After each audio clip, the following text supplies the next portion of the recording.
श्रीराम जय राम जय जय राम। लोकांचे मन दुखविणे ही हिंसाच।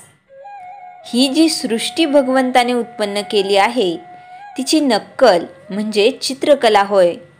चित्रकाराने रंगविलेले चित्र खोटे असून जे खऱ्यासारखे भासते त्याला उत्तम चित्र असे म्हणतात।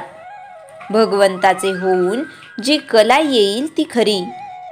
भगवंताने आपल्याकडून जे करवून घेतले ती कला समजावी। जे कर्म भगवंताकडे न्यायला मदत करते ती कलाच होय।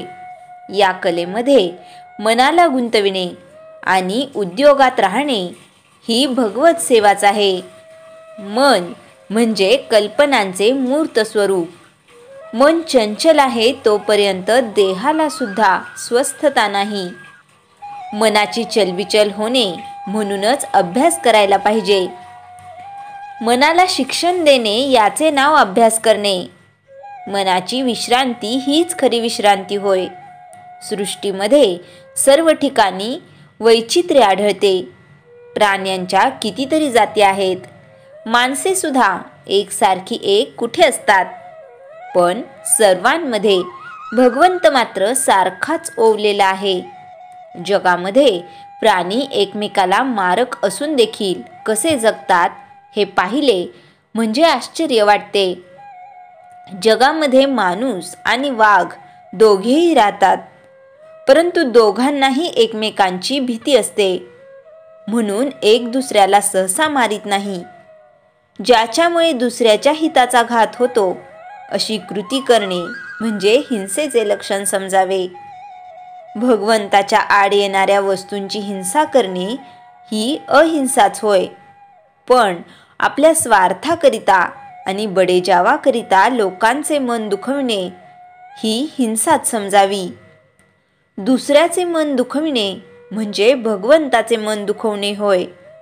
आपल्या मनात आलेली गोष्ट आपल्या हातून सुद्धा होत नाही, तर मग इतरांनी आपल्या मनासारखे वागावे असे म्हणणे हे काही बरोबर नाही।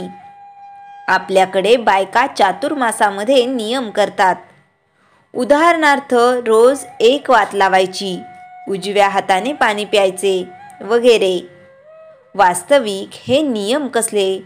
तुम्ही एक वात लावली काय आणि 2 वाती लावल्या काय? शेवटी दिवा लावावा लागतोच। त्यापेक्षा कुणाचे अंतःकरण दुखविणारे नाही असा नियम करावा। प्रथम 4 महिने करावा आणि मग वर्षभर पाळावा आणि नंतर जन्मभर ठेवावा। काही बायका चातुर्मासात मीठ सोडतात। असे अळणी खाणारी बाई जेवायला बसली असताना मीठ वाढायला आलेल्या बाईला दुरूनच नको नको म्हणते, कारण न जाणो चुकून मीठ किंवा मिठाचा पदार्थ पाण्यात पडायचा। हे जसे ती सांभाळते त्याप्रमाणे आपण कुणाचे अंतःकरण न दुखवण्याचा नियम केला की आपण किती बेताने बोलू आणि कोणी आले तर आपण किती काळजीपूर्वक वागू। भगवंत चोहोकडे आहे असे आपण म्हणतो, पण त्याप्रमाणे वागत नाही। याला काय करावे? भगवंताचे होऊन त्याच्या नामात राहणे हाच एक उत्तम मार्ग आहे। श्रीराम जय राम जय जय राम। चैतन्यवाणी अंतःकरण न दुखवता बोलणे हे वाचेचे तप आहे असे म्हणतात। श्रीराम जय राम जय जय राम। श्री गुरुचरित्र अर्थ आणि बोध अध्याय 20 ब्रह्मसंबंधाची। मुक्ती श्री गुरु गाणगापूरला गेले आणि गुप्त रूपे अमरापूरलाही होते। योगिनींना अमरापुरात राहण्याचा वर दिला। नंतर तिथे झालेल्या चरित्राचे वर्णन करा अशी विनंती नामधारकाने सिद्धांना केली। प्रश्न ऐकून सिद्धमुनी संतोष पावले व म्हणाले, श्री गुरुची लीला किती प्रकारे वर्णन करू? श्री गुरूंचा वास औदुंबराखाली होता, त्या औदुंबराचा महिमा काय वर्णावा? तरीही एखादा दृष्टांत तुम्हाला सांगतो, ऐका। जवळच असलेल्या शिरोळ नामक ग्रामात एक वेदज्ञ ब्राह्मण होता। त्याची पत्नीही तशीच सुशील आचारवंत होती. तिला पुत्र होतं आणि लगेच मरतं. वेदज्ञ ब्राह्मण असल्याने कर्मविपाक सिद्धांत अभिज्ञ होता. पूर्वजन्मी स्त्रियांचा गर्भपात करणारे, घोडे मारणारे, गायी मारणारे, दुसऱ्याचे द्रव हरण करणारे निपुत्रिक होऊन उपजतात हे त्यांनी जाणले होते. विप्र म्हणाला, स्त्रिये, तुझ्या पूर्वजन्मीचा वृत्तांत सांगतो, ऐक. शौनक गोत्राच्या ब्राह्मणांचे तू ऋण घेतलेस. त्याने अनेकदा तुला मागूनही तू दिले नाहीस. शेवटी तो मेला, पिशाच्य झाला. तोच तुझा गर्भपात करीत आहे. ती स्त्री गुरुचरणी नम्र होऊन म्हणाली, देवा, पापसागरात मी बुडाले, माझा उद्धार करा. तेव्हा श्री गुरु म्हणाले, तो ब्राह्मण गेला तेव्हा त्याचे क्रियाकर्म कुणी केले नाही. त्याची उद्धरगती होण्यासाठी त्या गोत्रज द्विजाला 100 संख्येत द्रव्य द्यावे.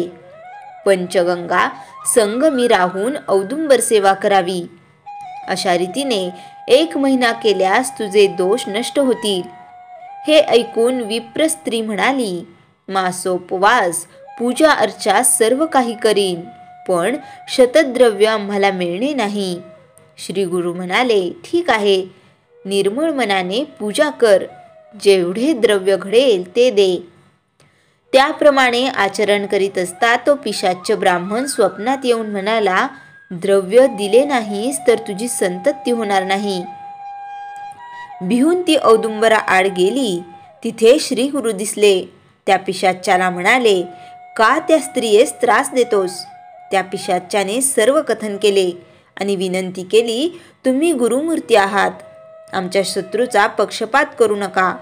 तेव्हा श्री गुरु म्हणाले, मला शरण आलेल्यांचे रक्षण करावे लागते, तुझाही उद्धार करू. मात्र तू त्या स्त्रीने दिले ते घे आणि जा. त्याप्रमाणे आचरण करून पारणे केल्यावर तिचा ब्रह्महत्येचा दोष निमला. श्री गुरूंनी तिची ओटी भरली, 2 नारळ दिले. पुढे तिला 2 पुत्र झाले. त्या कुमारांचे मौंजी बंधन, चौल वगैरे करण्याचे ठरले. रात्री त्या बालकास धनुर्वात झाला. 3 दिवस संत्रस्थ अवस्थेत गेल्यानंतर 4थ्या दिवशी बालक पंचत्व पावले. त्या मातेच्या दुःखाला पारावार राहिला नाही. ती श्रीगुरूंना उद्देशून म्हणाली, मला स्थिर म्हणून 2 फळे दिली, मग असे कसे घडले? आश्रयाच्या निमित्ताने देवळात गेले आणि देऊळच डोक्यावर पडले अशी अवस्था झाली. श्री नरसिंहमूर्तीची या भूमंडळात ख्याती आहे. मग मलाच का दूर लोटले? तुमच्यावर विश्वास केला, माझा विश्वासघात केला म्हणू काय? असा नाना प्रकारे शोक करू लागली. तेव्हा भोवतालच्या मंडळींनी समजावण्याचा प्रयत्न केला. काळाची गती कुणी थांबवू शकत नाही. जे होणार ते होतच असते. आता तो कलेवर अंत्यसंस्कार करण्यासाठी दे. तेव्हा ती म्हणाली, माझी गुरुवर निष्ठा आहे. श्री गुरूंनी हे फळ स्थिर म्हणून दिले आहे, मग ते माझ्यावरच नष्ट होईल. लोक तिला वेड्यात काढू लागले. पुत्रासह कुणी सती जात नसते. चांगला धर्म समजणारी तू अधर्माचा विचार का करतेस? श्री गुरु माझे वरद पिता आहेत. त्यांची कीर्ती लोकांतरी घेऊन जाते. इतक्यात एक ब्रह्मचारी तेथे आला. ब्रह्मचारी वेश घेऊन नरसिंह सरस्वती स्वामीच आले, कारण ते भक्तवत्सल आहेत. तो त्या कुमाराचे व त्या स्त्रीचे कल्याणच करण्यास आले. 20व्या अध्यायात ब्रह्मसंबंधाच्या मुक्तीची कथा सांगून झाली. श्री दत्तात्रेयार्पणमस्तु. प्रभू कृपांकित. श्रीराम जय राम जय जय राम. जयाच्या जनी जन्मनामार्थ झाला, जयाने सदा वासनामात केला. जयाच्या मुखी सर्वदा नाम कीर्ती, नमस्कार तया ब्रह्मचैतन्य मूर्ती. श्रीराम जय राम जय जय राम. जानकी जीवन स्मरण जय जय राम.